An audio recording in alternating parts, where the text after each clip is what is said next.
This year's finalists for 2024 Street Fighter of the Year are attorneys whose patience and persistence meant the best possible outcome for their clients.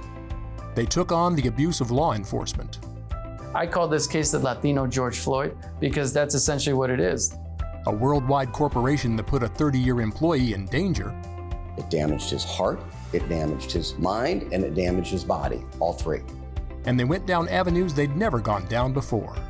I got the idea that I would order the audit trails of the electronic medical records.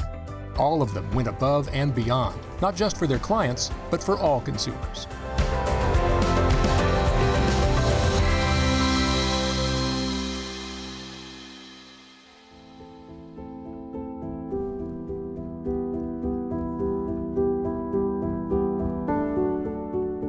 In 2020, Edward Bronstein was stopped for driving under the influence. Officers took him to a CHP station in Altadena, where they ordered him to have a blood test done. And what the family told us later is that he's extremely scared of needles. And so you hear him on the video saying, I don't want to give blood, I don't want to give blood, I don't want to give blood. And so finally these officers say, well, we're going to take it if you don't give it to us this last time. And they force his body onto the ground. 5 officers pile on top of him. And he's screaming, I'll do it willingly, I'll do it willingly. And for the next few minutes, it's just horrific what you see. You see a man being murdered. Attorney Michael Carrillo represented Bronstein's wife. He pushed hard for the release of this video, which cemented their case against both the officers and the nurse who were involved. We just kept asking ourselves, how could this be? How could they allow this to happen? How could they do this to a human being? Annie Delladonna and Eric Dubin represented Bronstein's children.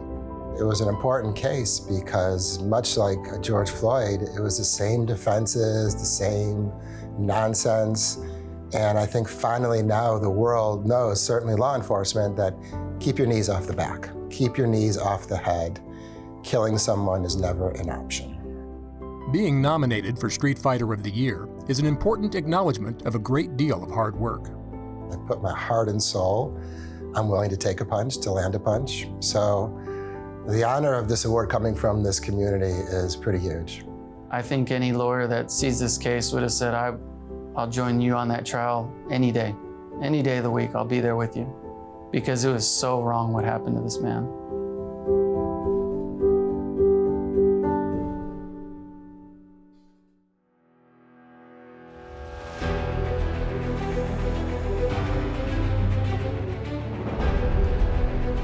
David DeRobertis' client had been a longtime employee of the Marriott Corporation. We represented Dan Callahan, and Dan was a 30-year concierge at the Marquis Marriott up in San Francisco. If you envision a person you want as a concierge who's there to make the guest experience as perfect as possible, that was Dan Callahan. Unfortunately for Dan, he had an epidural injection that people have every day in America, and it went wrong, and it made Dan suffer incomplete paraplegia. So initially, Dan's doctors told him he was not even going to be able to get back to work ever. And he struggled through it. He didn't accept that answer, got himself back to work in a year. But when Marriott renovated the concierge desk, Callahan could no longer sit at his desk. Marriott would not make reasonable accommodations, and Callahan was forced to quit. Callahan also had a heart condition, which DeRobertis exposed as a consequence from his employment at Marriott. We established through medical testimony, and the jury agreed with us that it contributed to his heart spiraling downward. And a jury awarded Callahan compensatory and punitive damages. DeRobertis says it was the ultimate David and Goliath battle. We were able to all together be there, try this case, and get this result against one of the world's biggest companies, defended by the biggest employment defense firm that exists. He says the verdict is already having an impact with employers. A big punitive damage verdict like this can get the attention of the companies out there to see that breaking laws that are meant to keep people working and productive rather than becoming drains on the state, they should be followed.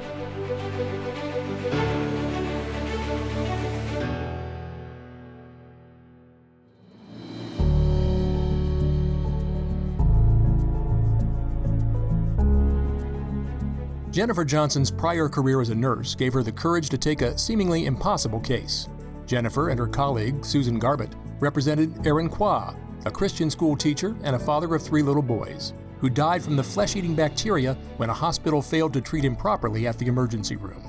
I think I spent the first 6 months of this case wondering if I should have taken the case because I could not find an emergency room expert to testify against this doctor. Johnson finally found one expert who agreed to reserve judgment on the case until after the defendant's deposition. But that was just the beginning. There were more clues to the malpractice in the medical records. When our client came back to the hospital 2 days later when they missed the diagnosis, the emergency department director had called the defendant doctor at home on her day off, and she changed her record to make it look like he was fine at the time of discharge. That revelation led to a settlement for Aaron's family. Jennifer says this case took faith, a faith she shares with her client. I found a verse in the book of Exodus 22. It says, "Do not take advantage of the widows and the fatherless, because if you do, and they cry out to me, my anger will be aroused." To Jennifer and Susan, the Street Fighter of the Year nomination goes to show that small firms can go up against much bigger firms. So what I think people should take away from this case is trust your gut. If you think something's off, it probably is. You know, it's wonderful to get big, huge verdicts and big, huge settlements, but the law is about so much more than money.